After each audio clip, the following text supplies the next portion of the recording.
Gridiron Betting Insights right here on QLTV. I'm Jay Sanin in front of a live studio audience, ready to bring you everything you need to know about NFL betting here on a Tuesday night or whenever you catch the show on demand. Of course, the show tonight, as always, brought to you by BetQL. Use BetQL for all your NFL betting data. Who knows, maybe you can have as nice a run betting football as I have these first 3 weeks if you use BetQL like I do. Use promo code Sanin at betql.co for 20% off all subscriptions to the site. Of course, NFL data, also NBA Finals coming up as well. They have information for that too. You're not going to want to miss it. Now, as we do every Tuesday, we're going to look back at the week that was in the NFL with a segment that I have so creatively named, What Have We Learned?, where we talk about what we've learned. Then we'll look back at my selections from last week upon further review. And I've got a special treat coming up after that, folks. It is the first edition of the GBI show Power Rankings, where I get you the top 10 teams in the NFL so far. You are not going to want to miss that. A couple surprises in there, a couple of hot takes, just like you would expect from me. So stay tuned for that. And if you behave yourself, I will give you one early selection from week 4 in the NFL. Those have gone pretty well so far. Both of our early picks to start each week have both won. We had the Packers 2 weeks ago, and then, of course, last week we won as well. So stay tuned for that here on the GBI show. We'll start by talking about what we learned in week 3 of the NFL season. And I think it goes without saying that the first thing we learned in the third week of the NFL season here in 2020 is just stop betting on the Atlanta Falcons. Don't do it. Don't do it. Because now it's 2 weeks in a row that the Atlanta Falcons have ripped the hearts out of people who have bet on them over the last couple of weeks. Of course, 2 weeks ago, they were up by 19 deep into the second half against Cowboys. They blow that game, lose on the last second field goal, but they did cover the spread. This week, Chicago Bears, 3-point favorites, and it all falls apart despite them having a 16-point lead in the second half. They don't cover the spread. They lose the game. They lose outright despite a 16-point lead deep into the second half. Just don't do it. Don't bet on the Atlanta Falcons. There are, at this point in the season, 15 other games you could bet on every week. And even if you want to take the other side of the Falcons game, you have all 16 games at your disposal, 31 teams you can bet on, along with totals. Don't bet on the Atlanta Falcons. It's a bad idea. Mitchell Trubisky getting hurt last week, the worst thing that could have happened to the Falcons, as Nick Foles stepped into the game and does, at this point, what Nick Foles does. He delivered in a reserve role for his team to the point now that he's going to be the starting quarterback in Chicago. So some bad luck there for Falcons backers, but at the same time, this is a team that's blown a 28-3 lead in the Super Bowl under this coaching staff. They blew a 19-point lead last week, and now they've blown a 16-point lead this week. Just don't do it. Don't bet on the Atlanta Falcons. That is the number one thing that we learned in week 3. And honestly, if it took you this long to learn not to back the Atlanta Falcons under any circumstances, you might want to take a break from betting on football in the first place. Elsewhere in the league, what did we learn in week 3? We learned home field advantage in primetime games might not be as impactful as it once was. This past week in the NFL, week 3, 3 primetime games, Thursday night football, Sunday night football, Monday night football. All 3 home teams lost by a touchdown or more. You had the Jaguars losing outright to the Dolphins. You had the Saints losing outright by a touchdown to Aaron Rodgers and the Green Bay Packers, who we'll talk about in just a second. And you had Patrick Mahomes and the Kansas City Chiefs deliver a walloping to Lamar Jackson and the Baltimore Ravens, a 2-touchdown victory for KC on the road in that contest. Home field teams during primetime games so far this season on Thursday night, Sunday night, and Monday nights, 5-5 straight up so far this season. And within that, you had a team with a mile high in Denver as far as their home field advantage was concerned, still managed to lose.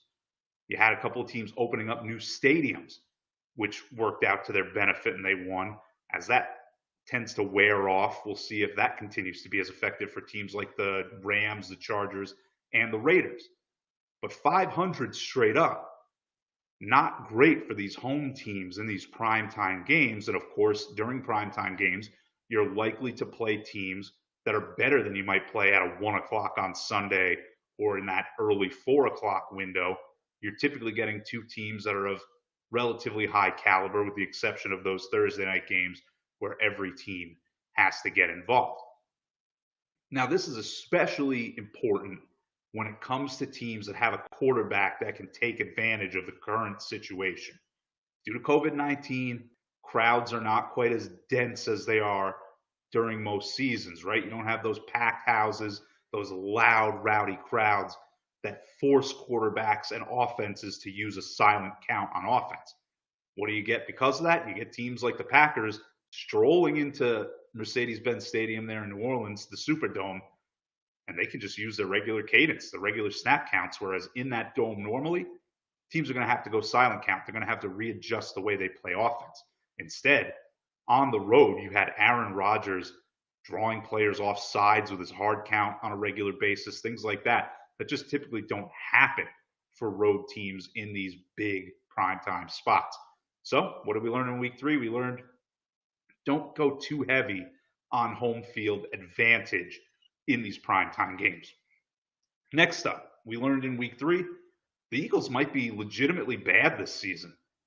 The Philadelphia Eagles 0-2-1 now after they scratched out a 23-23 tie against the Cincinnati Bengals last week.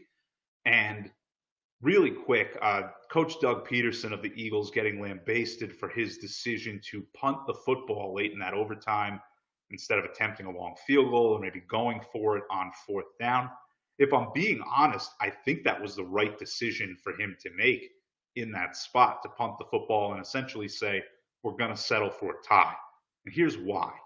If the Eagles kick a long field goal, it would have been over 50 yards in length. They miss that kick. Cincinnati gets the ball in great field position near midfield. They have to complete a pass for maybe 15 yards, and all of a sudden they get a look at a game-winning field goal. Or say you go for it on 4th down, you throw an incomplete pass, or even worse, say you take a sack or you turn the ball over. Again, you give the Bengals a chance to make a couple of short completions and win the game with a field goal attempt of their own. So I didn't hate that piece of strategy by Doug Peterson, but I hate just about everything else about this Eagles team so far this season. They suffer another injury on the offensive line. They cannot protect Carson Wentz. They made Joe Burrow look good for the first time in his pro career, and I have to give credit where credit is due there. Probably the best performance we've seen from Joe Burrow through 3 weeks after I brought some analytics and told you why I was not impressed with him through 2 games. He played pretty well, over 300 yards, and instead of taking 60 attempts to get there like he did in week 2, he cut that down to 44. He improved his yards per attempt average to over 7 yards per attempt, which is really what you need him to do, even if he has a poor offensive line blocking for him.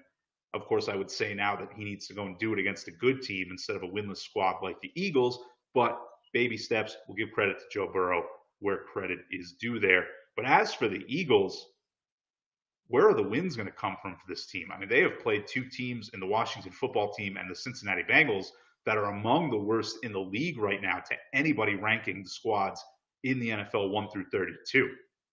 They didn't get wins against either of them. Of course, they'll have 2 games against the Giants to look forward to, another game against Washington football team, and of course they play Cleveland in the AFC North as well coming up. So there are some chances to get some wins, but do you trust them to pick those wins up? I would say to this point, absolutely not. Carson Wentz not helping the cause whatsoever for the Eagles. Whenever a coach has to come out and say that a quarterback is still their guy, that's usually not a good sign. And of course, the Eagles coaching staff having to come out and do that after last week for Carson Wentz. And I don't think it's going to go as well for the Eagles as I thought early in the season. I thought they'd finish second in the division. They still can because, again, Washington football team and the Giants, not good whatsoever.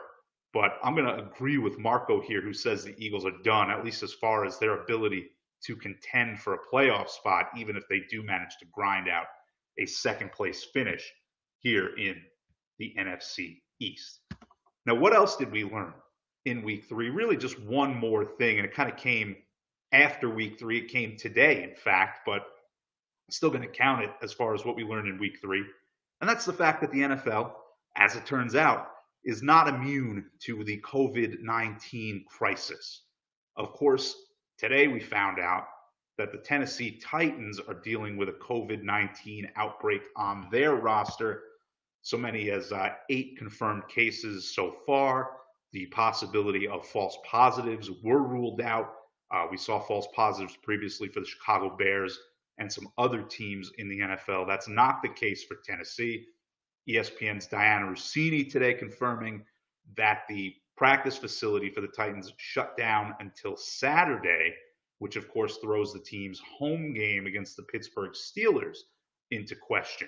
Now, regardless of what decision making is made, whether or not they play, when that game takes place, it is worth remembering these guys are going out there during a pandemic for our entertainment. We should appreciate them regardless. But this was something that may have been bound to happen this season, as this is one of the few sports that isn't enjoying some sort of bubble situation. Of course, we've seen Major League Baseball go through something similar. So that wraps up what we learned in the 3rd week of the NFL season and a little bit beyond. Now we're going to get to what is definitely going to be my favorite part of the show based on the way last week went. And that's a segment we like to call Upon Further Review, where we look back at my picks and my opinions from last week's shows, and we see how I did. Now, week 2, we went 2-4 on spreads and totals. Not great. This week, we bounced back in a big way. 5-1 to bring us to 11-5-1 on spreads and totals so far this season. But before we get to me patting myself on the back, let's talk about where I was wrong last week first. And we'll start with the one pick that didn't go so well for me. That, of course, being the total in the Giants 49ers game. I had the under 41. The Niners practically got there on their own in a blowout victory over the Giants. The Giants defense, I expected better against backup quarterback Nick Mullins. Top 2 running backs for the Niners were out last week. Tight end George Kittle was out. Wide receivers also missing time for the Niners. Didn't matter. They put up into the high 30s against the Giants, who just look lost on both sides of the ball so far this season. Spoiler alert, the Giants will not be appearing in my first ever GBI show power rankings in just a little bit. So that's where I was wrong. Now, let's talk about where I was right, because there were a lot of places where I was right. As I said, 5-1 last week, spreads and totals. Started it with Thursday Night Football. The Miami Dolphins won big against the Jacksonville Jaguars on Thursday night.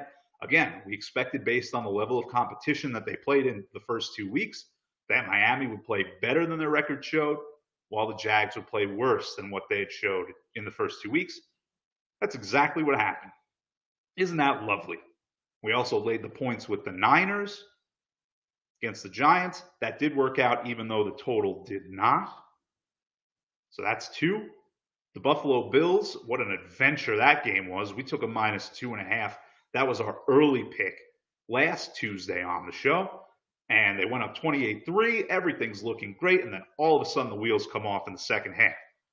They throw a controversial interception. It may have been a simultaneous catch, but the referees ruled in favor of the Rams. And then you had that weird play where Aaron Donald grabs Josh Allen by the face mask, strips the ball while he's holding Josh Allen's face mask, fumble by the Bills. Rams recover. Of course, Josh Allen gets a penalty for arguing, saying, hey, Aaron Donald's grabbing me by the face mask. That's supposed to be illegal. 15 yards, sets up the Rams for what at the time looked like a game-winning touchdown drive. So the Rams up by 3 late.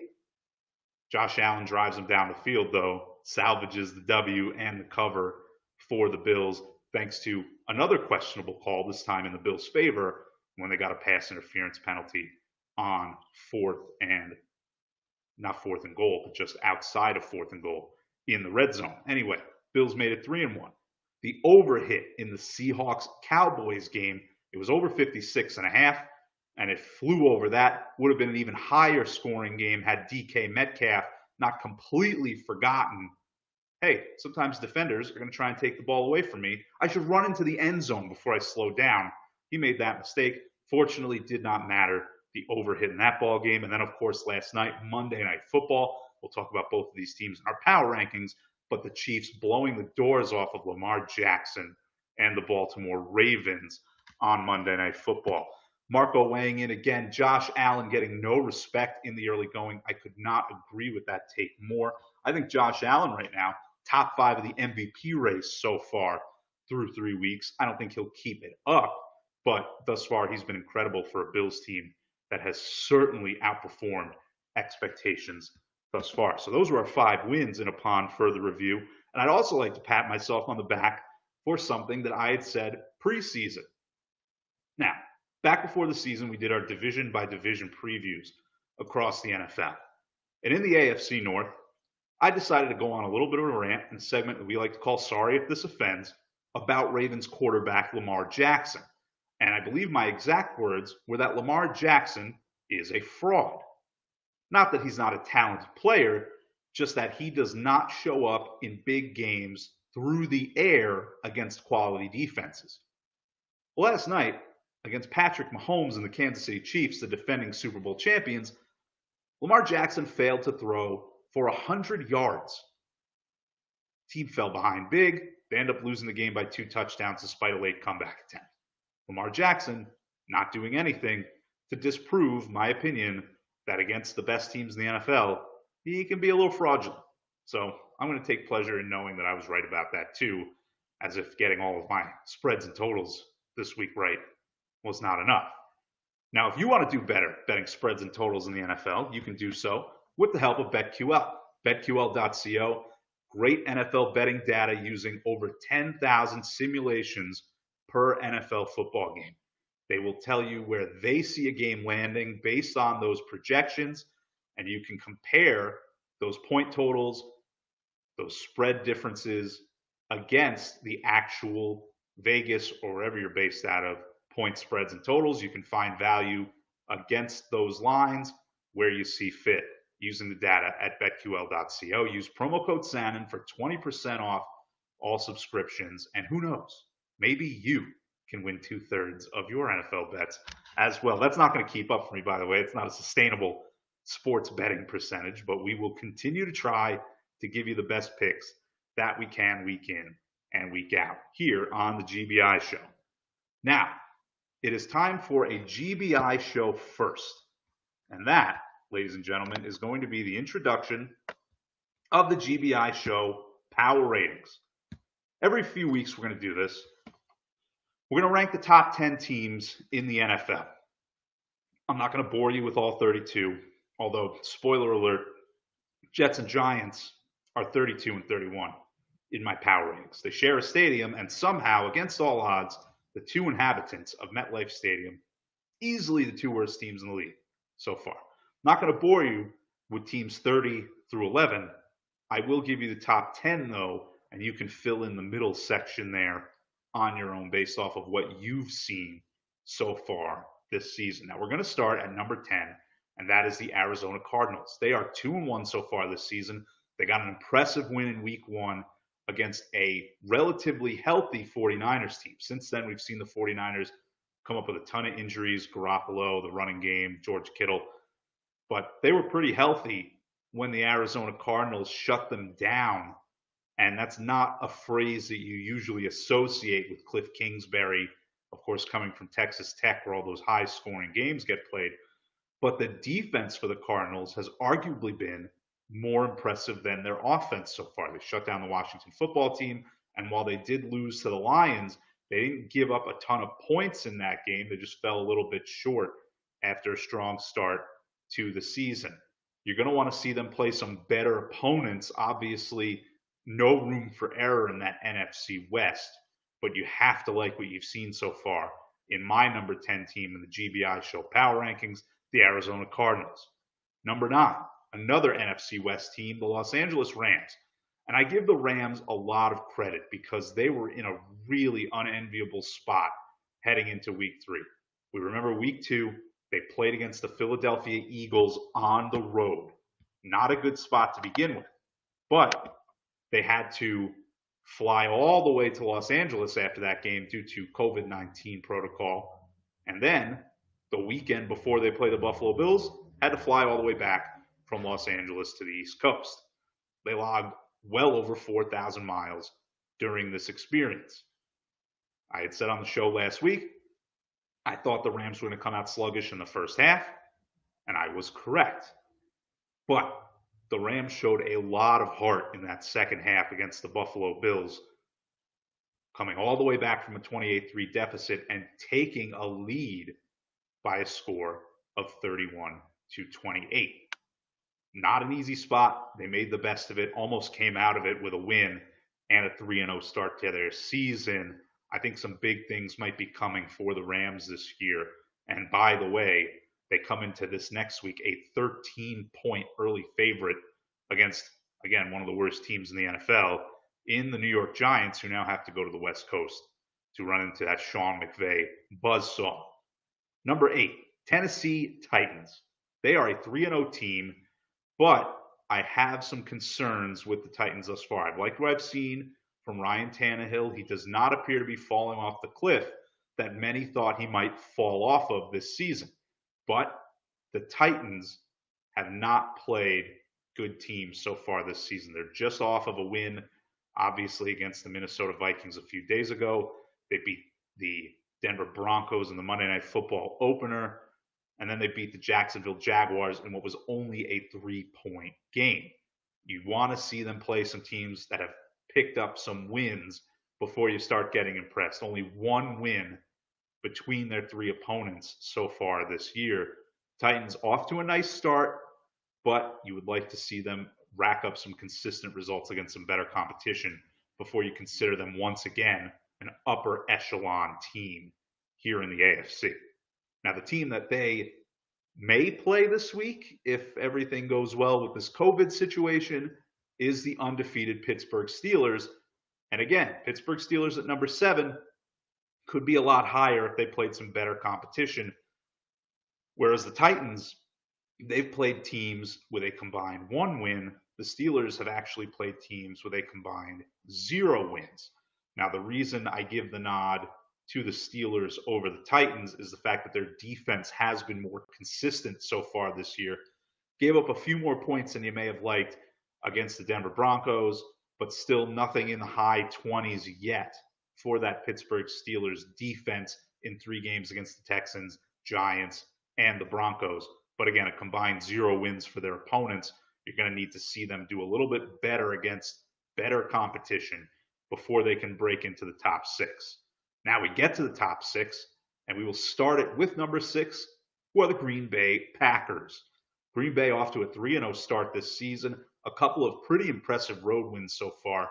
They beat the Vikings, who haven't lived up to expectations this year, but a division road win is never something to scoff at. They won at home against the Lions in blowout fashion, and then they picked up a nice little win there on Sunday night this past week against the New Orleans Saints. It's clear that as long as fans are not in the stands, Aaron Rodgers is going to have control over his Packers offense. He has been a master so far of manipulating the snap count, getting defenses out of rhythm, and he's doing all of this without a healthy wide receiving core. Once again, he is, by the way, on the short list of MVP candidates as well so far this year. The Green Bay Packers, my number 16 in the first ever GBI show power ratings. Number 5, a lot of people are going to say they deserve to be higher, but they're my ratings, so I get to do what I want. How about that? The Seattle Seahawks fall at number 5 after a 3-0 start. Now, the Seahawks have put up points in bunches so far this season, and they've picked up a couple of very nice wins at home, one against the New England Patriots and one against the Dallas Cowboys. The problem right now with the Seahawks is the fact that their defense has struggled the way that it has, giving up points into the 30s against the Pats. And don't get me wrong, they've had a nice start to their season as well with Cam Newton. But at home, you'd like to see them play a little better defensively. And then they did it again against the Dallas Cowboys, giving up a lot of big chunk plays in the passing game. Michael Gallup running free, especially for the Cowboys in last week's game. Seattle did get the win, but they're going to need to tighten things up because just percentages wise, Russell Wilson probably not going to throw 5 touchdowns every week for the Seahawks, though he is absolutely leading the pack in the MVP race through 3 weeks. And by the way, right here on the GBI show, we mentioned during our NFC West preview, you might want to go ahead and take Russell Wilson at 8-1 odds to win that award. No way you're going to find a price that nice after the way he has started the season. Now, number 4 is probably the most surprising team on the list. The Buffalo Bills at 3-0. I love what the Bills have done so far this season. They've got 2 division wins under their belts. They've beaten the Jets, and they won in Miami in the hot weather against the Dolphins. That was a game I was concerned about the Bills' defense, thinking they might wear down. And they did a little bit toward the end of the game, but they did just enough to get a win. And then they come back home, and they hold on against the Los Angeles Rams. And you know what? You'd like to see them hold on to a big lead in more convincing fashion. But that adversity that Josh Allen had to face in the second half of that game, I think that's going to benefit him in the long run as he plays tougher competition later in the season when things aren't so easy for offenses as the weather gets colder up there in Orchard Park. I think that was a good situation for Josh Allen to find himself in, and I think the Bills will benefit from it long term as they start the season 3-0 in sole possession of first place in the AFC East. Not often that you get to say that. Number 3, despite the fact that they're in second place behind the Bills, I love what the New England Patriots have done so far this season. Cam Newton looks fresh. He looks healthy once again. That offense is moving very nicely with a very anonymous collection of skill position players. This past week, it was Rex Burkhead playing well. N'Keal Harry has played well in the passing game. You never know who's going to beat you on this Patriots team. And another reason I have them so high is the fact that they are always going to be the best coach team in the league. You know that Bill Belichick is going to have this team ready to surprise their opponents. They're never going to come out the same way that they do the week before, and that's going to work to their advantage in the long run. Now, the top 2 spots were very dependent on last night's result, which means the number 2 team in the GBI show power rankings is the Baltimore Ravens. The Ravens had a 14-game regular season winning streak snapped last night against the Kansas City Chiefs at home. There's no shame in losing to Patrick Mahomes. I'm not going to knock you out of the top 5 for losing to a quarterback that I think is going to go down as one of the greats, if not the greatest of all time. But Lamar Jackson does need to be better if this team is going to stay at the top tier in the NFL this season. Number 1, the Kansas City Chiefs, 3-0. Tough division win under their belt 2 weeks ago against the Chargers. They came out in their title defense game the opening Thursday of the season. They destroyed the Houston Texans. And of course, they made a statement last night against the Baltimore Ravens. If they keep doing what they're doing, there's no reason to believe that we might have the first repeat in the NFL in a decade and a half. And ladies and gentlemen, those were the first ever GBI show power rankings. We'll check back on those in a few weeks as things evolve here on the GBI show. Now, I do want to get you one pick for the week 4 slate, and I want to get it out for you early just in case the line moves throughout the week. I like the Cardinals minus 3.5 against the Lions. This is one of those nice spots where each team kind of played opposite what you expected last week. And I'm sorry, it's not the Lions that the Cardinals are playing. I put it wrong on the screen there. It's the Cardinals minus 3.5 against the Carolina Panthers. I apologize for that. But it is the Cardinals still laying 3.5 to win that game, again, against Carolina. Carolina comes out last week. They beat Justin Herbert and the Los Angeles Chargers on the road. Maybe a game that people didn't expect the Panthers to come out and win with Christian McCaffrey injured. They're a pretty sizable underdog in that game. They win it outright. The defense finally stands tall for the Panthers. Cardinals came out, and they let the Lions beat them in their building last week. Kind of an embarrassing loss for Arizona, despite the fact that you'd still say things were positive for Arizona through 3 weeks. I love going against the grain based on those 2 results. I think that the Panthers defense is not going to play as well as they did last week again against the Cardinals offense with a mobile quarterback DeAndre Hopkins in the receiving game, a lot of weapons on that Cardinals team. I think both teams go back to what we saw for the majority of the first 3 weeks of the season next week. I think the Cardinals cover the 3.5 in Carolina in a body clock game against Matt Rule's Carolina Panthers. So that's it for today. That is your week 3 review. Quick look ahead at week 4. And of course, the power rankings, very important when you're betting on the NFL to keep your own power ratings so you kind of have a frame of reference for the expectations you set for these teams when you look at the spreads each week. That's it for this week's show. Come back Thursday. That's when we're going to look ahead to every game on the schedule in a segment we call Quick Slants. I'll get you the rest of my week 4 picks in the NFL. And of course, our degenerate pregame show for what is just another abysmal Thursday night game between the Jets and the Broncos. A coach could get fired after the game. Will it be Adam Gase? Could it be Vic Fangio? Probably not, but it could be. And we'll be here to break it down for you on the GBI show on Thursday. Until then, good luck with your bets and have a good night.